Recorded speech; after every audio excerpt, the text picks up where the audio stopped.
Good morning, or depending when you're listening to this, good afternoon, good evening, or good night. My name's Ross, and as always told out of Voice Radio, though unfortunately the croakiness, it's not gone yet, ladies and gentlemen, but it can't be here forever. Please tell me it can't be here forever. What we need to do today, ladies and gentlemen, is we need to have a talk about Pokémon VStar. And you might be thinking, well, hang on a second, What's I've never heard of Pokémon VStar before. What are Pokémon VStar? The answer is we don't really know, to be honest with you.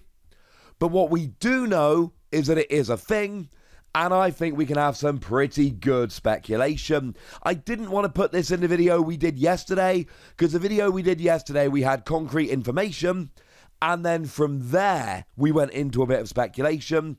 This is pure speculation, so I thought it was very much better off being in its own speculation video. So, what's exactly going on here? Well, what's going on here is that there has been a trademark that has gone and been registered over in Japan to the Pokemon Company, Nintendo Creatures and Game Freak, which, it's just VStar. It is a trademark VStar. Now, according to the lovely PokeGuardian.com, it was under Class 28, which is games and toys and playthings, which the trading card game also falls under. Now, this happens quite a bit. This isn't some random thing we've jumped on for the first time.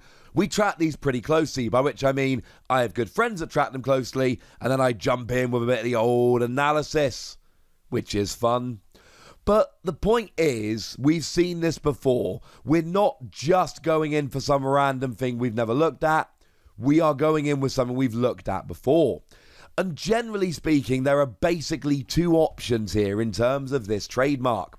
Number one, it is a set name. Number two, it is a new type of thing, probably a card, in the Pokemon trading card game.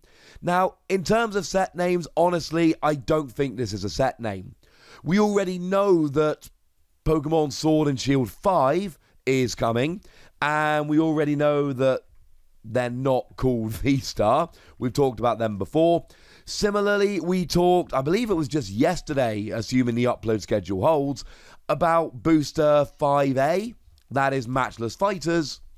And I told you that there were a couple of other trademarks that we'd previously seen, Silver Lance and Jet Black Poltergeist, which, although not guaranteed for Sword and Shield 6, is incredibly likely. We don't know for a fact, but it seems to be about right. Well, that takes us all the way up to Sword and Shield 6, and given that Sword and Shield 5A is in March, by now we were kind of getting a bit ahead of ourselves in terms of set names. But also, VStar just doesn't make sense as a set name. We did just recently see Shiny Star V, but that was a once-a-year maximum special set, and even that wasn't VStar, it was Shiny Star V. Honestly, Pokemon VStar very much sounds like a portmanteau, I don't know if I'm using that correctly, but I'm going with it, of Pokemon V and Pokemon Star. Just kidding. I definitely was using portmanteau correctly. The point is, this sounds like a new type of card. And we've seen enough over the years in the Pokemon trading card game to really start having a look at this and what it might entail. Now, at this stage, I'm assuming that the vast majority of you watching this are familiar with Pokemon Vs. Pokemon Vs are standard cards that are always basic and give up 2 prizes when KO'd. That's what we see from Pokemon V. They are cards that give up 2 prizes when KO'd, and they are always basic. So the Regirock on the screen, that is a basic Pokemon, but hey, that should be a basic Pokemon. The Dragapult on the screen is a basic Pokemon, even though it should be a Stage 2. I suppose the other thing we probably should mention about Pokemon V is that some, though not all of them, do have the potential to evolve into Pokemon V Max, like the aforementioned Dragapult, so you know, that's a thing if you're into it. Pokemon Stars came around a while ago, and honestly, I'm assuming at this stage, there are a bunch of you watching that are probably either unaware of these or only tangentially aware. Now, these first appeared in EX Team Rocket Returns, which was released in English on November the 8th, 2004. And the final main set that had them, though there were a couple of pop promos that we don't need to worry about today, was Power Keepers, which was released in English in, well, actually Valentine's Day, February the 14th, 2007. So we got 2.5 years where Pokemon Stars were a thing. And these were weird kind of cards. They were all shiny Pokemon, for people that are into that. They only gave up one prize, and they were limited to one per deck, though very importantly, one of any Pokemon Star per deck. So if you played Jolteon Star in your deck, and a bunch of people did, you were not allowed to play any other Pokemon Star in your deck. It was one of any kind of Pokemon Star, but you could not then have any others. So, Pokemon VStar certainly seems to fit this kind of convention. We did also and do kind of currently have Pokemon Prism Star as well. Tapu Koko is still going strong, as is Shaymin. They are the only actual Pokemon Prism Star that are still legal in the format. And they are limited to once per deck, but it's one of each kind. So you could have a Shaymin and a Tapu Koko in your deck, and Rayquaza decks absolutely did. But you couldn't have two of either of them in your deck. Now, some people have suggested that actually, maybe we've actually got too many of these already. And there is an argument that at the moment that is true. At the moment, we have Pokemon GX that are their standard stage. So basics are basics, stage 2s are stage 2s, etc. But give up 2 prizes when KO'd. Tag Team Pokemon GX that are Pokemon that give up 3 prizes, but have 2 Pokemon printed on the card rather than the usual 1. But like I said, they give up 3 prizes when KO'd. We've got Pokemon V that we mentioned before.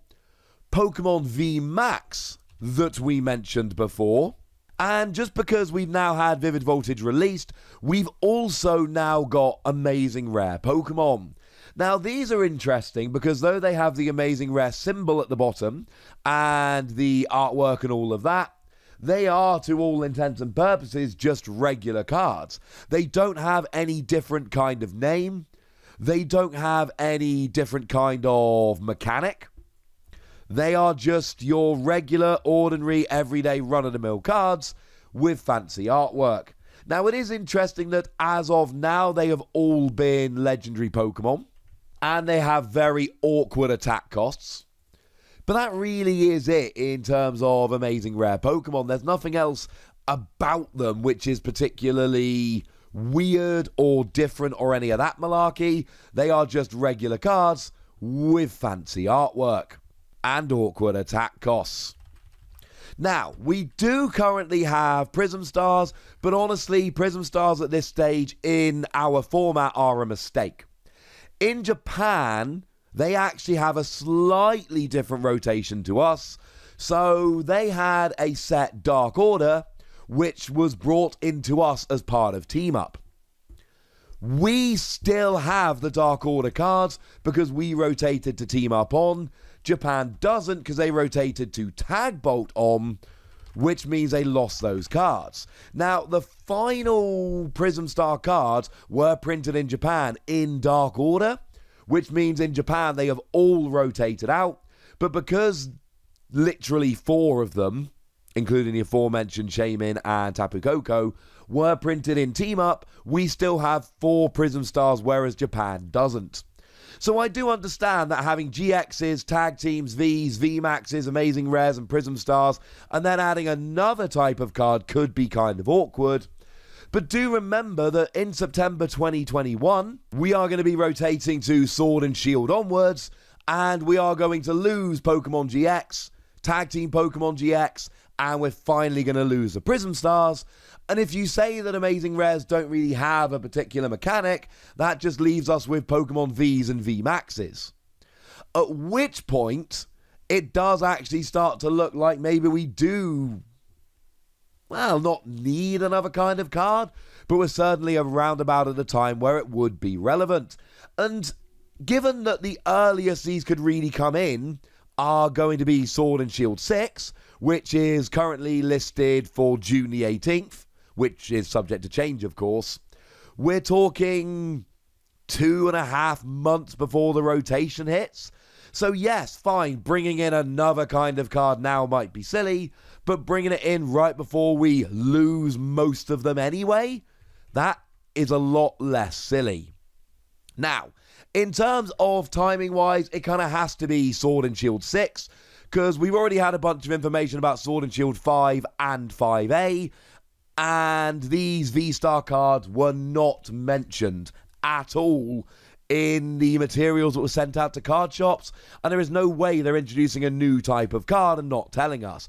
We know that Sword and Shield 5 is introducing Rapid Strike and Single Strike Pokemon V, which again is another new kind of card, we're fairly sure.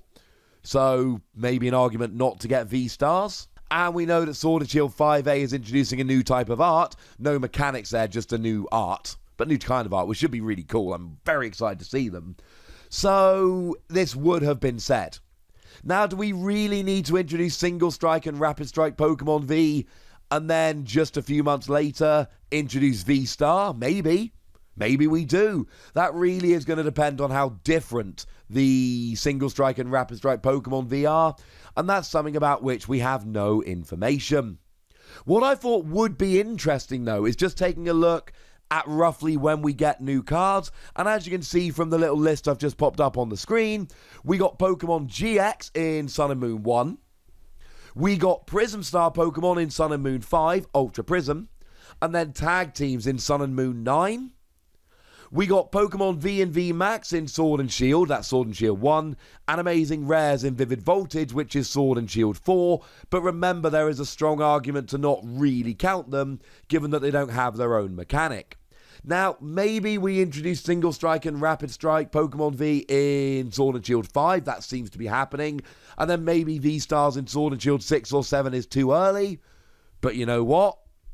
Seems kind of fun. And honestly, if you want my prediction, I think these are going to be like Pokemon Stars and Prism Stars and I want to say A-Spec, but do remember A-Spec were not Pokemon. They were cards like Computer Search. They were essentially trainer cards that were limited to one of any type in your deck. If you played Computer Search, you couldn't play Dowsing Machine, for instance. They were the two best among them. I do think it is going to be a type of Pokemon that is limited to one in your deck, and I do think it is going to be overall one, not like Prism Star where you can have one of each. That is my prediction. I think Pokemon V-Star are going to be special types of Pokemon V that still give up 2 prizes when KO'd, are going to be very powerful, and are going to be limited to one of any type of V-Star in your deck. I don't have any proof that this is going to be what happens, but given the conversation we've just had, that's my prediction, and I feel pretty good about it, honestly. But now, ladies and gentlemen, I'd like to hear from you guys. I'd like to know what you think Pokemon V-Star are going to be. So let me know in the comment section, would ya? Go nuts, be nice. And then make sure you like this video, subscribe to this channel, follow me on Twitter at TheWassy, and Twitch for some live action at twitch.tv/PTCGRadio. If you want to support the channel, get some bonus podcasts and all that good stuff, head on over to patreon.com/PTCGRadio, where you can do exactly that. But by far the most important thing, as always, look after yourselves till next time, would ya? Thank you very much for watching. My name's Ross, and you've been watching PTCG Radio.